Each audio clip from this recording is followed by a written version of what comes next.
Bismillahirrahmanirrahim. Alhamdulillah, nahmaduhu wa nasta'inuhu wa nastaghfiruh. Wa na'udzu billahi min shururi anfusina wa min sayyiati a'malina. May yahdihillahu fala mudilla lahu wa may yudlil fala hadiya lahu. Wa asyhadu an la ilaha illallah wahdahu la syarika lahu wa asyhadu anna Muhammadan abduhu wa rasuluh. Fa inna asdaqal hadithi kitabullah wa ahsanal hadyi hadyi Muhammadin sallallahu alaihi wasallam. Wa sharral umuri muhdatsatuha wa kullu muhdatsatin bid'ah wa kullu bid'atin dalalah wa kullu dalalatin finnar. Qala billahi minasyaitonir rajim. Ya ayyuhalladzina amanu ittaqullaha haqqa tuqatih wa la tamutunna illa wa antum muslimun. உலகத்தும் சர்வலோகத்தை படைத்து பரிபாலிக்கின்ற அல்லாஹ்வுக்கே உரித்தாகும். அவனை போற்றுகின்றேன், போற்றுகின்றேன், அவனிடமே உதவியை நிற்கின்றேன். இன்னும் பாவ மன்னிப்பை அவனிடமே கோரி நிற்கின்றேன். அவன் யாரையெல்லாம் நேர்வழியில் விட்டுவிடுகின்றானோ அவர்களை வழிநடத்திவிட யாராலும் முடியாது, எவராலும் முடியாது. அவன் யாரையெல்லாம் வழிகேட்டில் விட்டுவிடுகின்றானோ அவர்களை நேர்வழிப்படுத்திவிட யாராலும் முடியாது, எவராலும் முடியாது. வணக்கத்திற்குரிய நாயன் அல்லாஹ்வை தவிர வேறு யாரும் இல்லை என்று நான் சான்று பகர்கின்றேன், உறுதியாக நம்புகின்றேன். இன்னும் நம்பெருமானார் ரசூலே கரீம் ஸல்லல்லாஹு அலைஹி வஸல்லம் அவர்கள் அல்லாஹ்வின் தூதரும் அல்லாஹ்வின் அடியார்கள் என்று நான் சான்று பகர்கின்றேன், உறுதியாக நம்புகின்றேன். வார்த்தைகளில் எல்லாம் மிக சிறந்தது அல்லாஹ்வுடைய வார்த்தையான திருமறையாகும். வழிகாட்டலிலே மிக சிறந்தது அண்ணல் நபி ஸல்லல்லாஹு அலைஹி வஸல்லம் அவர்களுடைய அழகிய வழிகாட்டலாகும்.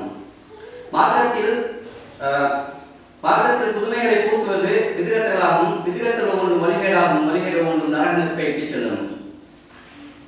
இந்த ஜும்மாவின் கடமையை நிறைவேற்றுவதற்காக இங்கே வருகை தந்திருக்கின்ற அல்லாஹ்வின் நல்லடியார்களே, அன்பு சகோதரர்களே, சகோதரிகளே, அல்லாஹ்வின் கட்டளைகளை உண்மையாக ஏற்று நடக்கும்படியும் அவன் எவற்றையெல்லாம் ஹராமாக்கி இருக்கின்றானோ அவற்றையெல்லாம் தவிர்த்து நடக்கும்படியும் முதல் எனக்கும் அப்பால் உங்களுக்கு நான் தக்குவாவை கொண்டு இறையச்சத்தை கொண்டும் அன்பு கட்டளை பிறப்பிக்கின்றேன். இந்த ஜும்மாவின் பெண்கள் வருவதனால பெண்கள் சம்பந்தமாக சில விடயங்களை, சில எச்சரிக்கைகளை நபி ஸல்லல்லாஹு அலைஹி வஸல்லம் சொல்லியிருக்கின்றார்கள். அது சம்பந்தமாக சில விஷயங்களை சுருக்கமாக தெரிவிக்க முயற்சியோம் இன்ஷா அல்லாஹ். அல்லாஹ் ஆண்களையும் பெண்களையும் படைத்து சம உரிமைகளை மார்க்கத்தில் கொடுத்திருக்கின்றான். மார்க்கத்தில் சம உரிமையை கொடுத்திருக்கின்றான். ஆண்கள் எந்த நன்மை செய்தாலும் பெண்கள் நன்மை செய்தாலும் அதே போன்ற கூலியை தான் நல்லா வழங்குகின்றான். ஒரு சந்தர்ப்பத்தில் ஆண்களை உயர்வு போல காட்டுகின்றான், ஆனால் இன்னொரு சந்தர்ப்பத்தில் பார்க்கும்போது பெண்களை உயர்வு போல காட்டுகின்றான்.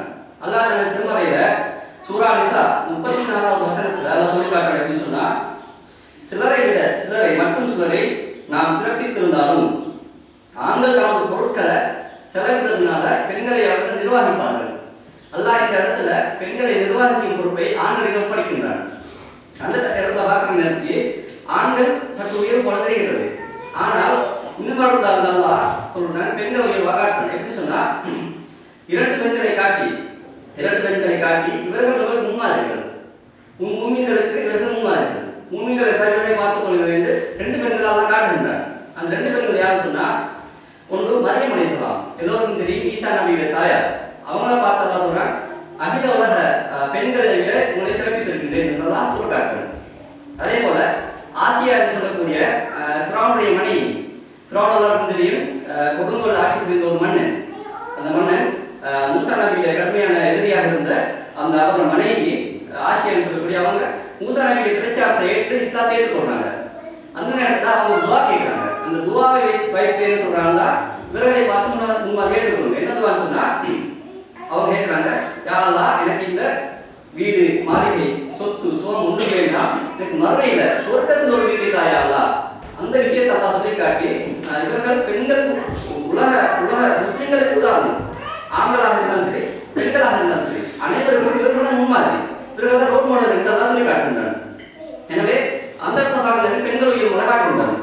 இன்னொரு இடத்துல நபி ஸல்லல்லாஹு அலைஹி வஸல்லம் அவங்கள சபைக்கு ஒரு சஹாபி தோழர் வந்து கேட்கிறாங்க, அல்லாஹ்வின் தூதரே, தோல்மை கொள்வதற்கு சிறந்தவர் யார் என்று கேட்கிறாங்க. வந்து நபி ஸல்லல்லாஹு அலைஹி வஸல்லம் சொல்லி காட்டுறாங்க, உனது தாய், ஒரு சிறப்பான தாய் தான் சொல்றாங்க. அடுத்த திரும்பி கேட்கிறாங்க, அடுத்தது யார் சொல்லலாம் அப்படி கேட்கிறாங்க. திரும்ப சொல்றாங்க, உனது தாய் தான் சொல்லி இரண்டாவது தாய் சொல்றாங்க. மூணாவது கேட்கிறாங்க, யார் சொல்லலாம், மூணாவது சொன்னா உனது தாய். திரும்ப கேட்கிறாங்க, அடுத்தது யார் சொல்லலாம், நாலாவது தான் உனது தந்தை.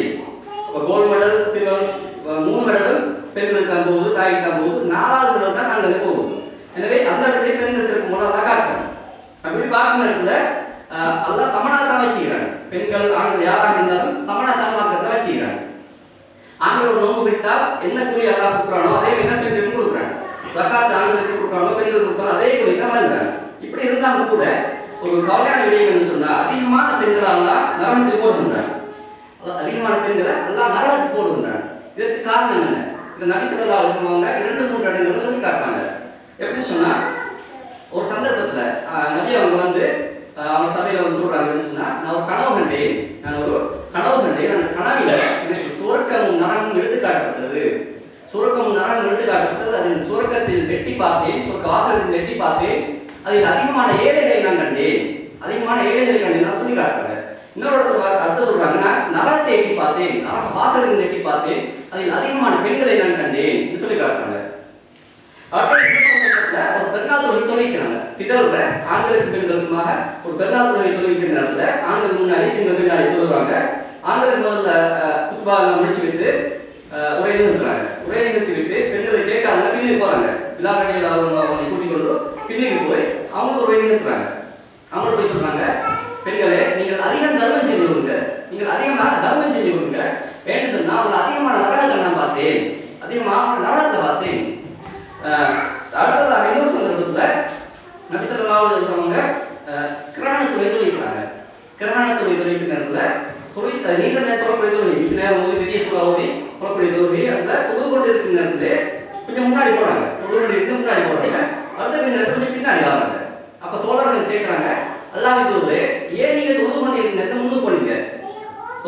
ஏன் நீங்க முன்னுக்கு போனீங்க? அப்ப நபி அவங்க சொல்லி காட்டுறாங்க, எனக்கு சுவர்க்கம் எடுத்து காட்டப்பட்டது. தொழுது கொண்டு இருக்கும் போதே சுவர்க்கம் எடுத்து காட்டப்பட்டது. அதில் பல சொத்துக்கள் எனக்கு எடுத்து காட்டப்பட்டது. அதை பிடிப்பதற்காக முன்னுக்கு போனேன். அதில் ஒன்றே நான் உங்களுக்கு எடுத்து கொடுத்துன்னு சொன்னா உலகம் வழி மட்டும் நீங்க சாப்பிடுவீங்க அப்படின்னு சொல்லி காட்டுறாங்க. அடுத்த தோழர்கள் கேட்கிறாங்க, ஏன் பின்னாடி போனீங்கன்னு சொல்லிட்டு. அப்ப அந்த நேரத்துல நபி அவங்க சொல்றாங்க, எனக்கு நரகம் எடுத்து காட்டப்பட்டது.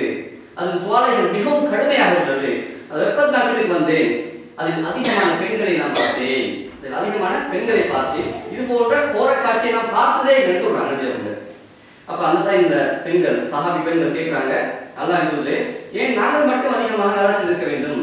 நாங்கள் மட்டும் அதிகமாக நரகத்தில் இருக்கிறதுக்கு காரணம் என்ன அப்படின்னு கேட்கிறாங்க. அது நபி அவங்க விளக்குறாங்க, நீங்க நரகத்தில் இருக்கிறதுக்கு காரணம் ரெண்டு விடயங்கள் தான். நீங்க நரகத்துக்கு அதிகமாக போறதுக்கு காரணம் சின்ன விடயங்கள் தான். என்னன்னு சொன்னா அது சொல்றாங்கன்னா, முதல்ல நீங்கள் அதிகமாக சபிக்கிறீர்கள், அதிகமாக திட்டுகின்றீர்கள். அடுத்ததாக கணவனுக்கு மாறு செய்கின்றீர்கள். இந்த ரெண்டு விடயம் தான் நீங்கள் அதிகமாக நரகம் போறதுக்கு காரணமாக அமைகிறது நபி அவங்க அந்த இடத்துல சொல்றாங்க. அடுத்து சபிக்கிறதா என்ன? அது நபி அவங்க பட்டியல் போட்டு காட்டுறாங்க. 4-5 இடத்துல பட்டியல் போட்டு காட்டுறாங்க. அது முதல்ல தனக்கு தனி சபிச்சு கொள்வது. இது எல்லாரும் போதும் தனக்கு தனி சபிச்சு கொள்வது. ஏதாவது ஒரு நாங்கள் நஷ்டம் ஏற்பட்டுவிட்டோம், அதனால நாங்கள் நாசம் தேடி கொள்வது. அழிக்க மாட்டானா அல்லாஹ், நாசம் தர மாட்டான்னு கேட்குறது. இப்போ நபி அவங்க சொல்றாங்க, யாராவது தனக்கு தனி சபிச்சு கொள்ளாதீங்க அப்படின்னு நபி அவங்க விளக்குறாங்க. அடுத்ததாக பிள்ளைகளுக்கு சபிக்கிறது. தான் பெற்ற பிள்ளைகளை சபிப்பாங்க. சிலர் பிள்ளைகளை தவறு செஞ்சுட்டா அல்லது குத்தம் ஏதாவது செஞ்சுட்டாங்கன்னா அவன் சபிப்பாங்க, திட்டுவாங்க. தன்னை அறியாமல் செய்யறது, வேணும் செய்யறதுல அறியாம கோபத்தை செய்வாங்க. ஆனா நபி அவங்க சொல்றாங்க, யாரும் பிள்ளைகளை சபிக்காதீர்கள் அப்படி சொல்லி ஒரு விஷயம் இருந்தா ஒரு இடத்துல நபி அவங்க சொல்லி காட்டாங்க, துவா கேட்டு படிக்கக்கூடிய ஒரு நேரத்தை எல்லாம் வச்சுக்கிறாங்க. 24 மணி நேரத்துல ஒரு நேரத்தை எல்லாம் ஒதுக்கிறான். எந்த துவா நாங்கள் கேட்டாலும் அது படிக்கக்கூடிய துவால இவர்கள் பிள்ளைகளுக்கு எதிராக சபிச்சு சொன்னா நாசத்தை கேட்டாங்க, அதெல்லாம் படிச்சிருக்காங்க. அல்லாத துவா ஏற்றுக்கொள்ள சொன்னா அந்த சாபம் அவர்களுக்கு வந்துவிடும், பிள்ளையின் அழிவுக்கு தாங்களே காரணமாக ஆகிவிடும். எனவே பிள்ளைகளை சபிப்பதை விட்டு நாங்கள் தவிர்த்து கொள்ள வேண்டும். அடுத்ததாக என்ன சொன்னா பெற்றோரை சபிக்கிறது. எங்கள் பெற்றோரை சபிக்கிறது. நபி அவங்க சொல்றாங்க, யாரும் பெற்றோரை சபிக்காதீர்கள், உங்கள் பெற்றோரை சபிக்கிறது பெரும் பாவத்தில் ஒன்று.